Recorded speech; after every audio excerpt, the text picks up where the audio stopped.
ಆ ಸಲಕ್ಕೆ ಇದಕ್ಕೆ ನೀವು ಪ್ರತಿ ಒಂದು 15 ದಿವಸಕ್ಕೆ ನೀವು ಎರೆಹುಳ ಬಿಡ್ತಾನೆ ಇರ್ಬೇಕು. ಅವ ಎರೆ ಜಲ ಕರೆಕ್ಟ್ ಕ್ವಾಲಿಟಿ ಬೇಕು.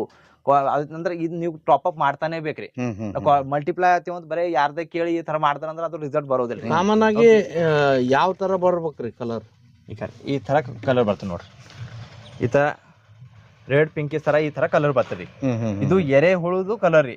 ಎರೆ ಹುಳುದ್ ಮ್ಯಾಗಿಂದ ಏನ್ ಬಾಡಿ ಒಳಗಿಂದ ಏನು ಇದು ವೇಟ್ ಬರ್ತದೆ ನೋಡ್ರಿ, ಅದು ನ್ಯಾಚುರಲ್ ಆಗಿ ಈ ತರ ಕಲರ್ ಬರ್ತದೆ. ಮತ್ತೊಂದು ಹಣ್ಣು ಹಂಪಲ್ ಇರ್ತಾವ ನೋಡ್ರಿ, ಹಣ್ಣು ಹಂಪಲ್ ಟೈಮಿಗೆ ಹೊಡೆದಿರಿ ಅಂದ್ರೆ ಹಣ್ಣುಗಳು ಹಣ್ಣು ಶೈನಿಂಗ್ ಬರ್ತದ, ಟೇಸ್ಟ್ ಸರಿಯಾಗಿ ಬರ್ತದ, ಮತ್ತೊಂದು ಕಾಯಿನೂ ದಪ್ಪ ಬರ್ತದೆ. ಮತ್ತ ಫ್ಲವರಿಂಗ್ ರೀ, ಈಗ ಜಂಡು ಹೂವ ಅಲ್ರಿ. ಎಲ್ಲ ರೈತ ಬಂಧುಗಳಿಗೆ ನಮಸ್ಕಾರ. ನಾನು ಪ್ರದೀಪ್ ತಂಬಾಕೆ, ಘಾಟಿಪ್ಪ ಗ್ರಾಮ, ಬಸವ ಕಲ್ಯಾಣ ತಾಲೂಕು, ಬೀದರ್ ಜಿಲ್ಲೆಯಲ್ಲಿ.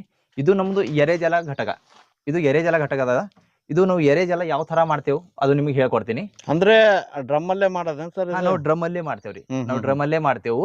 ನಾವು ಏನು ತೊಟ್ಟಿ ಕಟ್ಟಿ ಅಥವಾ ಬ್ಯಾಗಿನಾಗಿಂದ ಈ ತರ ಏನು ಕಲೆಕ್ಟ್ ಮಾಡಿದ್ವಿ. ಇದು ಸ್ಪೆಷಲ್ ಸೆಪರೇಟ್ ಎರೆಜಲ ತೆಗೆಯೋ ಸಲುವಾಗಿ ಅಂತ ರೆಡಿ ಮಾಡಿದ್ದ. ಈಗ ಕೆಲವೊಬ್ರು ಹೇಳ್ತಿರ್ತಾರೆ ಡ್ರಮ್ ಅಲ್ಲಿ ಹುಳಗಳು ಉತ್ಪತ್ತಿ ಆಗ್ತವೆ, ಜಾಸ್ತಿ ಉಸಿರಾಡಕ್ಕಾಗಲ್ಲ, ಸಾಯ್ತೇವೆ ಅಂತ ಹೇಳ್ತಿರ್ತಾರೆ. ಅದಕ್ಕೆಲ್ಲ ಏನೇನ್ ಗಮನ ಕೊಡ್ಬೇಕಾಗ್ತಾರೆ?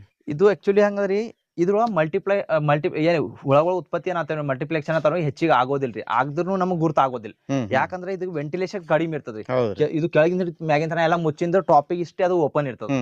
ಅದ್ರ ಮ್ಯಾಗ್ನು ನಾವ್ ಒಂದ್ ಕೊಡ ಇಕ್ತೇವು, ಅದ್ರ ಮ್ಯಾಗ ಮತ್ ಗಾಳಿ ಹೆಚ್ಚಿಗೆ ಬರೋದಿಲ್ಲ. ಹಿಂಗಾಗಿ ಏನಾಗ್ತದ, ಇದು ವೆಂಟಿಲೇಷನ್ ಕಡಿಮೆ ಆಗ್ತದ. ಬಟ್ ಜನ ಹೇಳ್ತಾರ ಇದು ನೀವು ಸ್ವಲ್ಪ ಎರೆಹುಳ ಬಿಡ್ರಿ, ಮಲ್ಟಿಪ್ಲೆಕ್ಸ್ ಅಂತಾವನ್ನ ಪುನಃ ತೆಗ್ದಿ ಬೇರೆ ಕಡೆ ಹಾಕ್ತೇವೆ. ಆ ತರ ಪ್ರಾಕ್ಟಿಕಲಿ ಏನು ಆಗೋದಿಲ್ಲ. ಪ್ರಾಕ್ಟಿಕಲ್ ನಾವು 5 ವರ್ಷದಿಂದ ಮಾಡ್ತಾ ಇದ್ದೇವು. ನಮಗಿದು ನಾವು ಪ್ರತಿ 15 ದಿವಸ ನಂತರ ಇದ್ರೊಳಗೆ ಎರೆಹುಳ ನಾವು ಬಿಡ್ತಾನೆ ಇರ್ತೇವೆ. ತನಕ ನಮಗ ಎರೆಹುಳ ತೆಗ್ದಿ ಕೊಡಂಗ ಅಥವಾ ಮತ್ ಇದ್ರೊಳಗೆ ಹೆಚ್ಚಿಗೆ ಈ ತರ ಯಾವಾಗೂ ಕಾಣಿಲ್ಲ. ಫಸ್ಟ್ ಹೆಂಗ್ ಆಗ್ತದ್ರಿ, ಇದು ಹೀಟ್ ಭಾಳ ಆಗ್ತದ ನೋಡ್ರಿ. ರಾತ್ರಿ ಏನಾಗ್ತದ, ಹೀಟ್ ಆಟೋಮೆಟಿಕ್ ಹುಳ ಕತ್ತಲಾಯ್ತು ಅಂದ್ರೆ ಆಟೋಮೆಟಿಕ್ ಹೊರಗೆ ಬರ್ಲಿಕ್ಕೆ ಸ್ಟಾರ್ಟ್ ಆಗ್ತಾವ. ಹೊರಗೆ ಬರ್ತದೆ. ಮತ್ತೊಂದ್ ಮಳಿ ಬಂತು ಅಂದ್ರೆ ಆಲ್ಮೋಸ್ಟ್ ಇದಕ್ಕೆ 60-70% ಎರೆಹುಳ ಹೊರಗೆ ಹೋಗ್ಬಿಡ್ತಾವ.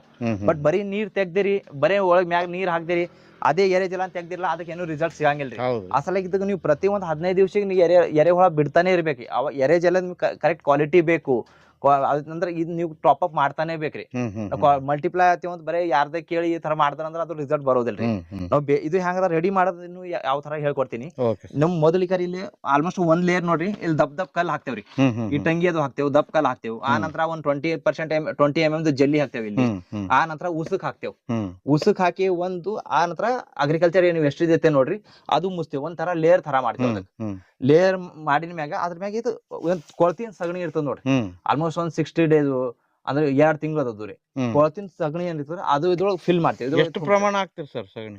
ಅದು ಆಲ್ಮೋಸ್ಟ್ ಇದು ಎಲ್ಲ ಫಿಲ್ಟರ್ ಮಾಡಿದ ಮ್ಯಾಗ ರೀ, ಅದು 40% ರೀ. ಅದ್ರ ಕೆಳಗೆ ಒಂದ್ 4 ಬಟ್ ಅಂದ್ರೆ ಈ ತರ ರೀ ಓಪನ್ ಇಡ್ತೇವೆ ಮ್ಯಾಗಿನ, ಗಾಳಿ ಆಡೋ ಸಲ. ಫುಲ್ ಪ್ಯಾಕ್ ಮಾಡಿದ್ರೆ ಗಾಳಿ ಆಡಂಗಲ್ಲ, ಮತ್ತೆ ಹುಳಗಳು ಡೈರೆಕ್ಟ್ ಹೊರಗೆ ಬರ್ತಾವ. ಆ ಸಲಕ್ಕೆ ಸ್ವಲ್ಪ ಮ್ಯಾಗಿನ ಒಂದ್ 4 ಬಟ್ ನಾವು ಬಿಟ್ಕೊಡ್ತೇವೆ ಈ ತರ.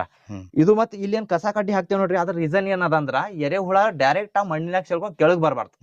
ಅದ್ರ ಸಲಕ ಮತ್ ಇದು ಎರೆ ಜಲನು ಅದು ಫಿಲ್ಟರ್ ಆಗಿ ಕರೆಕ್ಟ್ ಬರ್ಲಿ. ಸಗಣಿ ಇದ್ರೊಳಗೆ ಮಿಕ್ಸ್ ಆಗಿದ್ದು ಎಲ್ಲ ಮತ್ತೆ ಚೋಕಪ್ ಆಗ್ತದ್ರಿ, ಇದು ಬ್ಲಾಕ್ ಆಗ್ತದ.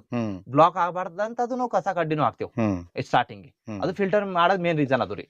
ಆ ನಂತರ ಇದ್ರೊಳಗೆ ನಾವು ಸಗಣಿ ಏನ್ ಹಾಕ್ತೇವೆ ನೋಡಿ, ಸಗಣಿ ಹಾಕಲ್ಸ ಮೊದಲು ಏನಿರ್ತದ ನಮ್ಮದು ಮೇನ್ ನಮ್ದು ಇಲ್ಲ ನ್ಯಾಚುರಲ್ ನಮ್ದು ಬಹಳ ವನಸ್ಪತಿ ಅದ ರೀ. ನಮ್ದು ಎರೆ ಜಲಕ್ಕ ಇಷ್ಟೊಂದು ಡಿಮಾಂಡ್ ಯಾಕದ ಅಂದ್ರ, ಇಷ್ಟೊಂದು ಸ್ಟ್ರಾಂಗ್ ಯಾಕದ ಅಂದ್ರ, ಇನ್ನತಗ 5 ವರ್ಷ ರೈತ ಮಾಡ್ತಾ ಇದ್ದೇವ್ರಿ. ಆಲ್ ಓವರ್ ಕರ್ನಾಟಕ ಸತತಾಗ ನಮ್ಗೆ ಸಪ್ಲೈ ಚಾಲು ಅದ. ಬಟ್ ಇನ್ನ ಒಬ್ಬರು ರೈತರದು ಅನ್ನೋ ಕಂಪ್ಲೇಂಟ್ ಬಂದಿಲ್ಲ. ನಾವು ರಿಸಲ್ಟ್ ಓರಿಯೆಂಟ್ ಅದ. ಮತ್ತೆ ಬಹಳಷ್ಟು ಇದು ಲಾಭಗಳನ್ನು ಆಗ್ಯಾವ್ರಿ ರೈತರಿಗೆ.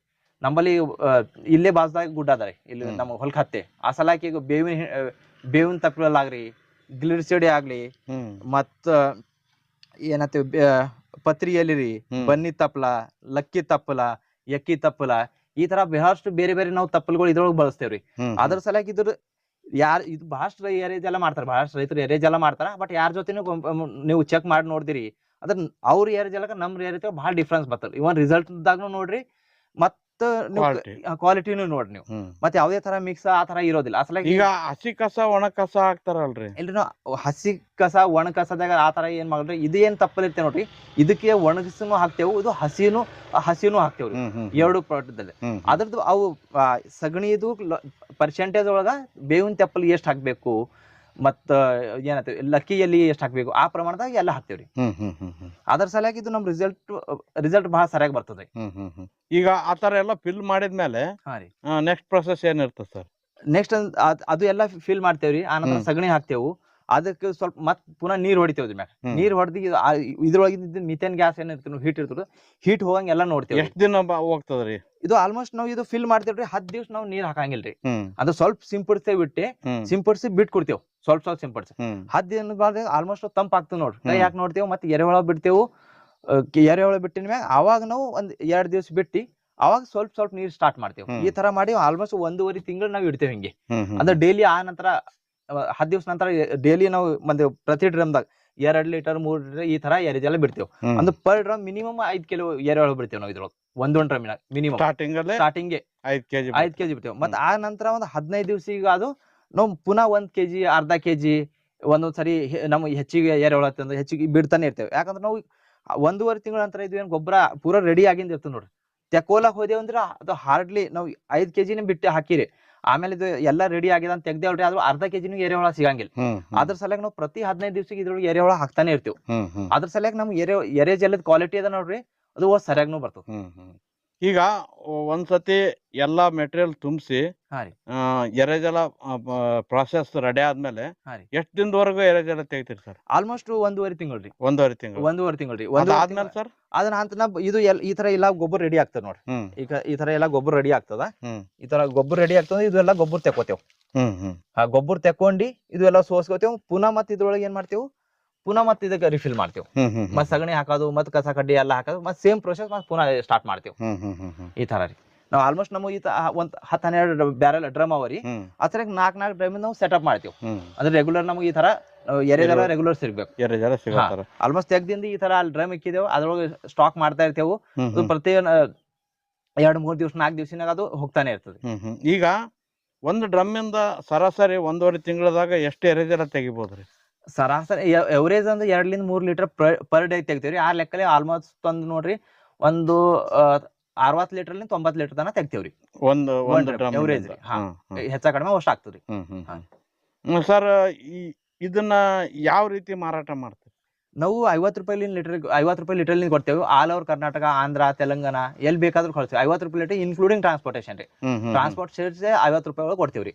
ಟ್ರಾನ್ಸ್ಪೋರ್ಟೇಷನ್ ಸೇರಿಸಿ 50 ರೂಪಾಯಿ ಎಲ್ಲಾ ಕಡೆ ಕಳ್ಸಿಕೊಡ್ತೇವೆ. ಈಗ ನಾವು ನಮ್ ಕಡೆ ಯಾವ್ದೋ 300 ಲೀಟರ್ 400 ಲೀಟರ್ ಈ ತರ ಎರೆಜಲ ಹೋಗ್ತದೆ. ಈಗ ಮಿನಿಮಮ್ ಎಷ್ಟು ಲೀಟರ್ ಆರ್ಡರ್ ಮಾಡ್ಬೇಕು? ಮಿನಿಮಮ್ 12 ಲೀಟರ್ ರೀ. 12 ಲೀಟರ್ ಮಿನಿಮಮ್. ಯಾಕಂದ್ರೆ ಕಳ್ಸೋಕೆ ಅನುಕೂಲ ಆಗ್ತದ್ರಿ. ಯಾಕಂದ್ರೆ ಇಲ್ಲಿಂದ ಈಗ ನಮ್ದು ಹಳ್ಳಿ ಊರ್ ಅದ್ರಿ. ಹಳ್ಳಿ ಊರ್ಲಿ ನಾವು ನಮ್ದು ತಾಲೂಕಾ ಪ್ಲೇಸ್ ಹೋಗ್ಬೇಕು. 18 ಕಿಲೋಮೀಟರ್ ಅದ. ಇಲ್ಲಿಂದ ಹುಡುಗರಿಗೆ ಅಲ್ಲಿ ಬೈಕ್ ಮೇಲೆ ಅಲ್ಲಿ ತಗ ಹೋಗ್ಬೇಕು. ಆ ನಂತರ ಅಲ್ಲಿ ಕೊರಿಯರ್ಲಿಂದ ಕಳಿಸ್ಬೇಕು. ಅದು ಅಟ್ಲೀಸ್ಟ್ ಟ್ರಾನ್ಸ್ಪೋರ್ಟೇಷನ್ ಚಾರ್ಜಸ್ ಬರ್ಬೇಕ್ರಿ. ಅದ್ರ ಸಲ ಮಿನಿಮಮ್ 12 ಲೀಟರ್ ಆರ್ಡರ್ ಇತ್ತು ಅಂದ್ರೆ ಎಲ್ಲಾ ಕಡೆ ಕಳ್ಸಿಕೊಡ್ತೀವಿ ನಾವು. ಸರ್ ಎರೆಜಲ ಯಾವ ತರ ಐತಿ ತೋರಿಸ್ತೀರ ಸರ್? ಹಾ ರೀ, ಇಲ್ಲಿ ನೋಡಿ ಸರ್, ಇದು ಎರೆಜಲನ ತೆಗಿತಾ ಇದ್ದೀನಿ ಈಗ.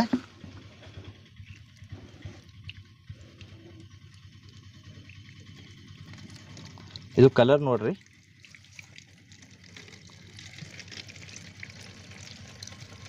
ಕಾಮನ್ ಆಗಿ ಯಾವ ತರ ಬರ್ಬೇಕ್ರಿ ಕಲರ್? ಈ ತರ ಕಲರ್ ಬರ್ತದೆ ನೋಡ್ರಿ. ಈ ತರ ರೆಡ್ ಪಿಂಕಿಶ್ ತರ ಈ ತರ ಕಲರ್ ಬರ್ತದೆ. ಇದು ಎರೆಹುಳುದು ಕಲರ್ ರೀ. ಎರೆಹುಳುದ್ ಮ್ಯಾಗಿಂದ ಏನು ಬಾಡಿ ಒಳಗಿಂದ ಏನು ಇದು ವೇಟ್ ಬರ್ತದೆ ನೋಡ್ರಿ, ಅದು ನ್ಯಾಚುರಲ್ ಆಗಿ ಈ ತರ ಕಲರ್ ಬರ್ತದೆ. ಮತ್ತೆ ಏನ್ರಿ ಅದು ಹಚ್ಚಂದ್ ಕಲರ್ ಫುಲ್ ಆ ತರ ಬಂತ ಅದು ಸಗಣಿ ಕಲರ್ ಇರ್ತದೆ. ಇದು ಪ್ಯೂರ್ ಎರೆಜಲ ರೆಡಿ ಆಗಿರೋದು. ಹಾ ರೀ, ಈ ತರ ತೆಗ್ದಿದ್ದು. ಸರ್ ಇದನ್ನ ಯಾವ ತರ ಬಳಕೆ ಮಾಡ್ಬೇಕು ಸರ್? ಸರ್ ಇದು ಸ್ಪ್ರೇ ಮಾಡತ್ತಿರಲಿ ಒಂದ್ 1:10 ರೀ. ಒಂದ್ 10 ಲೀಟರ್ ನೀರಿನಾಗ ಇದು 1 ಲೀಟರ್ ಮಿಕ್ಸ್ ಮಾಡಿ ಸ್ಪ್ರೇ ಮಾಡ್ಬೇಕು. ಸ್ಟ್ಯಾಂಡರ್ಡ್ 1:8 ಅಂತಾರಿ, ಬಟ್ 1:10 ರೇಷಿಯೋ ಎಲ್ಲರೂ ಬಳಸ್ತಾರಿ. ಸ್ಪ್ರೇ ಆಗದಲ್ರಿ, ಡ್ರಿಪ್ ಆಗ್ಲಿ, ಡ್ರೆಂಚ್ ಆಗ್ಲಿ, ಈ ತರ ಬಳಸ್ಬೇಕ್ರಿ ಇದಕ್ಕೆ. ಇದರಿಂದ ಏನೇನು ರಿಸಲ್ಟ್ಗಳು ಬಂದವ್ರಿ ಸರ್? ಇದಕ್ಕೆ ರಿಸಲ್ಟ್ ಅಂದ್ರೆ ತರಕಾರಿಗೆ ಅಂದ್ರೆ ನೋಡ್ರಿ, ತರಕಾರಿಗೆ ಇದು ಸ್ಟಾರ್ಟಿಂಗ್ ರೀ ಸಣ್ಣ ಮೊಳಕಿತ್ತು, ಅದು ಸ್ಪ್ರೇ ಮಾಡಿದ್ರೆ ಅದು ಫಾಸ್ಟ್ ಆಗಿ ಬೆಳಿತದ್ರಿ. ಅದ್ರ ಎಲಿಗಳು ದಪ್ಪ ಆಗಿ ಬೈತಾವ. ಅದ್ರ ಗಿಡದೇನ್ ಸೈದ ಅದು ಶೈನಿಂಗ್ ಆಯ್ತದ, ಹೆಲ್ದಿ ಆಗಿರ್ತದ್ರಿ. ಮತ್ತೊಂದು ಹಣ್ಣು ಹಂಪಲ್ ಇರ್ತಾವ ನೋಡ್ರಿ, ಹಣ್ಣು ಹಂಪಲ್ ಟೈಮಿಗೆ ಹೊಡೆದಿರಿ ಅಂದ್ರೆ ಹಣ್ಣುಗಳು ಹಣ್ಣು ಶೈನಿಂಗ್ ಬರ್ತದ, ಟೇಸ್ಟ್ ಸರಿಯಾಗಿ ಬರ್ತದ, ಮತ್ತೊಂದು ಕಾಯಿನೂ ದಪ್ಪ ಬರ್ತದೆ. ಮತ್ತು ಫ್ಲವರಿಂಗ್ ರೀ, ಈಗ ಜಂಡು ಹೂವು ಅಲ್ರಿ, ಗುಲಾಬಿ ಹೂವು ಅದು ಇರ್ತಾವ ನೋಡಿ. ಜಂಡು ಹೂವು ಅದು ಒಬ್ಬರದೇ, ಈಗ ನಾ ಒಬ್ಬರದು ರೈತರದೇ ಇದು ಹೇಳ್ತೇನೆ ರೀ. ಅವ್ರದ್ದು ಎಕ್ಸ್ಪೀರಿಯನ್ಸ್ ಅವ್ರು ಬಂದಿರು. ಅವ್ರು ಏನಂದ್ರು, ಒಂದ್ ಜಾಗದಾಗ ಏನೋ 5 ಕೆಜಿ ಹೂವು ಬರ್ತೀವಂತ್ರಿ ಒಂದ್ ಜಾಗ. ಎಷ್ಟು ಸ್ಪೇಸ್ ನಂಗೆ ಗೊತ್ತಿಲ್ಲ, ಬಟ್ ರೈತರು ಬಂದು ನಮ್ಗೆ ಜಸ್ಟ್ ಹೇಳಿದ್ರು ಅವ್ರು. ಇದು ಇದೆಲ್ಲ ಸ್ಪ್ರೇ ಮಾಡಿದ ನಂತರ 2 ದಿವಸ ನಂತರ, ಒಂದಿನ 2 ದಿವಸ ನಂತರ ಅಲ್ಲಿ 7 kg ಸ್ಟಾರ್ಟ್ ಆಗ್ಯಾವ ಜಂಡು ಹೂವ. ಅವ್ರು ಬಂದ್ರು ಫಸ್ಟ್ ಟೈಮ್ ಅವ್ರು ಬಳಸಿದ್ರು, ನಂಗೂ ಗೊತ್ತಿದ್ದಿಲ್ಲ. ಅವ್ರು ಬಂದ್ರು, ಇಮಿಡಿಯೇಟ್ ನೀವು ಬಂದ್ರು. ಅವ್ರು ಬಂದು ಅವರೇ ಸ್ವಂತ ಹೇಳಿದ್ರು, ನಾವು 5 kg ಬರ್ಲತ್ತೈತಿ ಏನ್ರಿ, ಭಾಳ ದಿವಸ ಆಯ್ತು ನಾವು ಇದು ಯಾವಾಗ ಸ್ಪ್ರೇ ಮಾಡಿ ನೋಡ್ರಿ ಇಮಿಡಿಯೇಟ್ 7 kg ಸ್ಟಾರ್ಟ್ ಆಗ್ಯದ ಹೂವ ಅಂತ ಹೇಳಿದ್ರು ಅವ್ರು. ಈ ತರ ನಂಬಲ್ಲಿ ನಮ್ಮ ಊರಾಗ ಒಬ್ರು ಬದ್ನಿಕಾಯಿ ಮಾಡ್ತೀರಿ, ಅವ್ರದ್ದು ಬದ್ನಿಕಾಯಿ ತರಕಾರಿಗೆ ಅವ್ರು ಎಲಿ ಹಿಂಗ್ ಮುಟ್ಟರ್ಸ್ಲಾತೀವ್, ಎಲಿ ಹಳದಿ ಆಗ್ಲತ್ತೀವ್, ಕೆಂಪ್ ಆಗ್ಲತ್ತೀವ್, ಎರೆಜೆಲ್ಲ ಹೊಡೆದಂತ ಅದು ಎಲ್ಲ ಕ್ಲಿಯರ್ ಆಗ್ತಿರಿ. ಮುಟ್ಟರ್ಸಾದ್ನು ಕ್ಲಿಯರ್ ಆಗ್ತು, ಎರಿ ದಪ್ಪ ಶೈನಿಂಗ್ ಬಂತು, ಗಿಡ ಎಲ್ಲ ಹಿಂಗ್ ಎಕ್ದಮ್ ಗ್ರೀನ್ ಹಚ್ಚಗ ಐತ್ರಿ. ಒಟ್ನಲ್ಲಿ ಇದನ್ನ ಬಳಸೋದ್ರಿಂದ ಎಲ್ಲಾ ರೀತಿ ಅನುಕೂಲ, ಪ್ರತಿಯೊಂದ್ ಇದಕ್ಕೆ ಅನುಕೂಲ ಆಯ್ತರಿ. ಸರ್ ಯಾರೇ ಬೇಕಂದ್ರೂ ಕಳ್ಸಿಕೊಡೋ ವ್ಯವಸ್ಥೆ ಮಾಡ್ತೀವಿ, ಯಾರು ಬೇಕಂದ್ರೆ ಕಳ್ಸಿಕೊಡ್ತೇವ್ರಿ. ನೋಡಿದ್ರಲ್ಲ ರೈತ ಬಾಂಧವರೇ, ವಿಶೇಷವಾದಂತ ಈ ಎರೆಜಲ ಘಟಕನ ನಿರ್ಮಿಸಿಕೊಂಡಿದ್ದಾರೆ. ಸುಮಾರು 3-4 ವರ್ಷಗಳಿಂದ ಈ ಎರೆಜಲನ ಕರ್ನಾಟಕದಾದ್ಯಂತ ಸಪ್ಲೈ ಕೂಡ ಮಾಡ್ತಾ ಇದ್ದಾರೆ. ಸಾಮಾನ್ಯವಾಗಿ ಈ ಎರೆಜಲದಲ್ಲಿ ನಮ್ಮ ಬೆಳೆಗಳಿಗೆ ಬೇಕಾಗುವಂಥ 16 ಪೋಷಕಾಂಶಗಳು ಇದರಲ್ಲಿ ಇರ್ತವೆ. ಹಾಗಾಗಿ ಎರೆಜಲ ಬಳಸೋದ್ರಿಂದ ಉತ್ತಮ ಫಲಿತಾಂಶ ಕೂಡ ಬರ್ತದೆ. ಆದರೆ ಎರೆಜಲ ಬಳಸಬೇಕಾದ್ರೆ ಉತ್ತಮ ಗುಣಮಟ್ಟ ಇದ್ದಂಥ ಎರೆಜಲ ಬಳಸಿದರೆ ಮಾತ್ರ ನಮಗೆ ಒಳ್ಳೆ ರಿಸಲ್ಟ್ ಪಡೆಯಲು ಸಾಧ್ಯ.